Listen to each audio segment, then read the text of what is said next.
ഏയ് പാച്ച, ആ വെറ്റിലയിൽ ചുണ്ണാമ്പ് പാകത്തിനെ തേക്കാവൂ കേട്ടോ. കേട്ടോ തിരുമേനി, അധികം പാകത്തിനെ തേക്കൂ.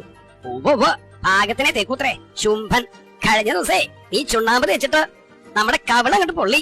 അറിയോ മണ്ടാ നിനക്ക്? കണക്കായിപ്പോയി. ഞങ്ങളുടെ കവിളല്ല, ആസകളുണ്ട് പൊള്ളണം. എന്താണ് ഈ പിറുപിറുക്കണത്? നമ്മെ പരിഹസിക്കുക. അയ്യോ തിരുമേനി, അടിയൻ നാമം ചൊല്ലിയതാണേ. ഘോഷവാ, ഇപ്പോഴാണോ നാമം ചൊല്ലണത്? ഏഭ്യൻ. അയ്യോ തിരുമേനി, ദേ രാട് നമ്മുടെ വാഴത്തൈ തിന്നുന്നു. ശുംഭൻ എന്നിട്ട് അത് കണ്ടിട്ട് നോക്കി നിൽക്കല്ലേ? എറിഞ്ഞു ഓടിക്കുക ആ സ്വീകരത്തെ, അല്ലെങ്കിൽ നോൻ തന്നെ അങ്ങോട്ട് എറിയാം. High high, അതങ്ങട്ട് ഏറ്റുട്ടോ പാച്ച.